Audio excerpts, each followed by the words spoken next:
In the year 3147, Emperor Solanus, once a celebrated hero, now ruled the Tyrant Empire with an iron fist, uniting fractured worlds under his burning sun emblem. Solanus believed his empire would bring order to the galaxy, but it came at a devastating cost. Every world brought under the empire's control lost a part of itself, its culture assimilated or erased. The emperor justified this under the banner of progress, but resistance brewed in the shadows. Jace Corvin, an 18-year-old idealist, left his quiet life on Callisto for the Imperial Marines. He dreamed of heroism, inspired by the broadcasts of Imperial forces defending humanity from supposed threats. He arrived at the Mars Training Center, where recruits were shown clips of the Emperor's speeches, assuring them of their righteous duty to expand and protect humanity's interests. Jace thrived in training, his natural skill with tactics earning him attention and the admiration of fellow recruits. But he was still naive, sheltered from the brutal realities awaiting him. Jace's first deployment brought him to Meridian 4, home to the Tarkans. Unlike the monstrous enemies in the training videos, the Tarkans were a peaceful, intelligent species whose society was deeply connected to nature. Jace marveled at their cities, shimmering structures that floated atop bioengineered plants. He was struck by their culture's beauty, its iridescent colors and calm order. The occupation orders arrived swiftly. Jace was assigned to patrol, watching Imperial forces seize Tarkan relics and artifacts, labeling them as contraband. He saw families separated, Tarkans forced from homes under threat of violence. The Empire's rationale was that these measures prevented rebellious sentiment, but to Jace, it felt like cruelty. His fellow recruit and friend Reza expressed doubt openly, asking, "Is this what we signed up for, Jace? To crush innocent lives?" But Jace remained silent, torn between his loyalty to the Empire and his growing unease. Meridian 4 became a defining moment. 2 months later, the United Alliance, a coalition of alien civilizations, declared open war against the Empire, pledging to resist further expansion. The Terran Empire responded with brutality, launching swift attacks to suppress resistance. Jace's battalion was deployed to Syrax, a contested planet with rich natural resources. There, they encountered the Alliance's mysterious weaponry, an energy device that annihilated half the battalion in a heartbeat, leaving only ashen remnants. On their return to Mars, rumors spread among the soldiers. They whispered that the weapon was based on technology leaked from Imperial archives, sparking speculation that Emperor Solanus had orchestrated the leak himself to justify a full-scale war. Jace dismissed these rumors, convinced they were exaggerations or fear-mongering. But when he spoke to Lieutenant General Arya Ventress, a decorated veteran known for her staunch loyalty, her eyes told a different story, a quiet disillusionment. Jace's chance encounter with Ventress led to a conversation he couldn't forget. She revealed to him the hidden past of the Emperor, how he had once been a hero, a visionary, but had grown twisted by power. She told Jace of the Alliance's discovery of ancient relics on Aventor, a world rumored to hold knowledge predating any known civilization. If the Empire seized or destroyed these relics, it could erase invaluable history. Jace was assigned to the mission, his battalion ordered to neutralize the Alliance's hold on Aventor. The planet was unlike anything he'd seen, a world alive with floating islands, luminescent flora, and an otherworldly energy pulsing from an ancient temple at its center. Inside, Jace found artifacts that seemed to speak in soft hums, illuminating ancient inscriptions that shifted and glowed as he approached. Jace realized that this wasn't a weapon cache. It was a library, a repository of interstellar knowledge. He turned off his comms and wandered deeper, discovering tablets detailing advanced theories on energy and even notes hinting at life's origins. He knew he couldn't let the Empire destroy such a treasure. When he rejoined his unit, he lied, claiming the temple had collapsed due to traps. That night, he barely slept, haunted by his decision to deceive the Empire. Days later, Emperor Solanus himself arrived on Aventor, his presence casting an unsettling calm over the troops. Jace had never seen the Emperor up close, and he was struck by Solanus's towering form, his sharp gaze that seemed to pierce through his soul. Solanus praised his soldiers' loyalty, Speaking of necessary sacrifices for unity.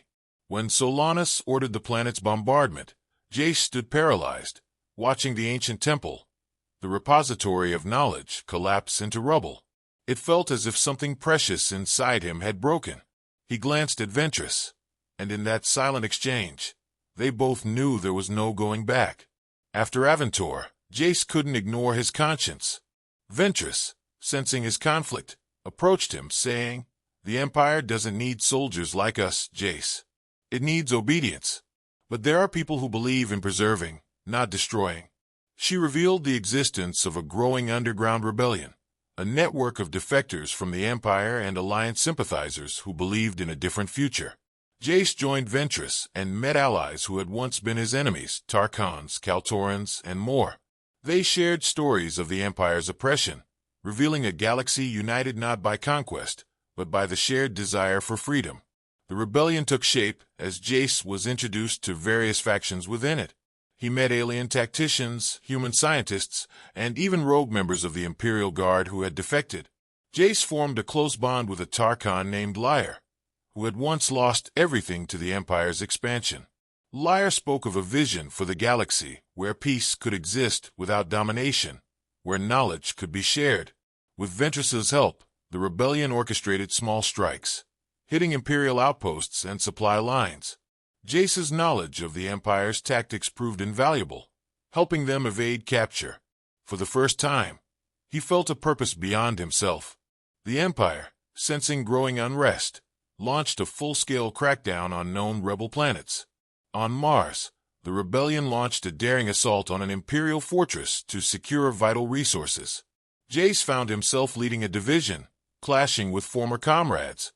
Amid explosions and laser fire, he spotted Reza, his old friend, who had remained loyal to the Empire. Their eyes met across the battlefield. Reza shouted, "Jace, how could you betray us?"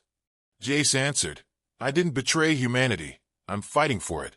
Their confrontation ended when an explosion separated them, and Jace, wounded but resolute, pressed on with his mission. The rebellion's final plan was bold, an all-out assault on Emperor Solanus's fortress on Terra Nova, his private world. The fortress, a towering edifice of dark metal and energy shields, was nearly impenetrable.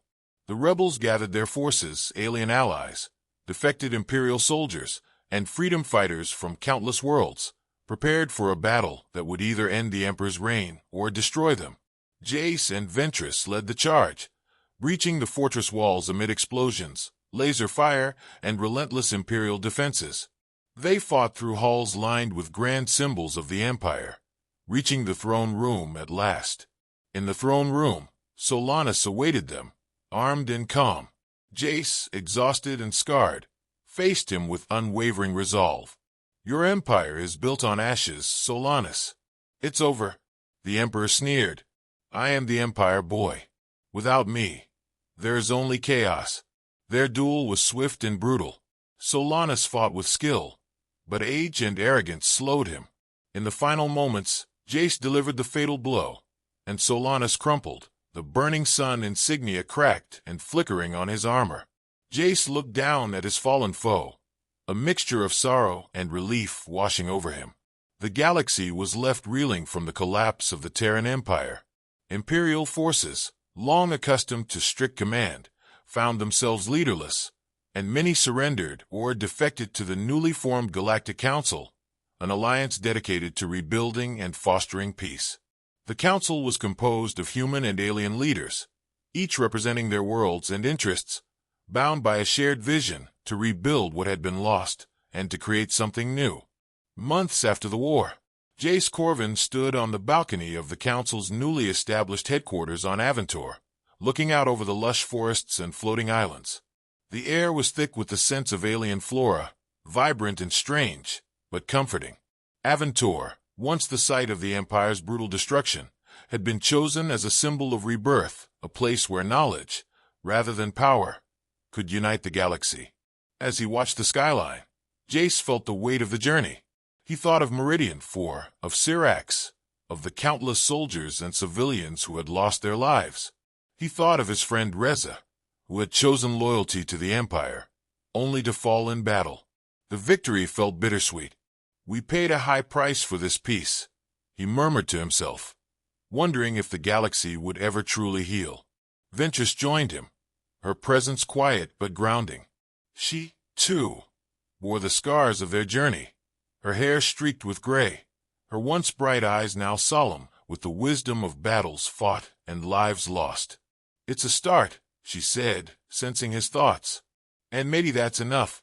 The Galactic Council meetings were fraught with debate and emotion, as leaders from every faction fought to establish guidelines that would prevent another tyrant from rising to power. The Tarkans, whose civilization had been nearly destroyed by the Empire, advocated for universal rights and the preservation of cultural heritage. The Kaltorans, skilled engineers, proposed technological advancements be shared rather than hoarded. Jace was given the honorary title of Peacekeeper, a symbol of hope and a reminder of the struggle that brought them all here.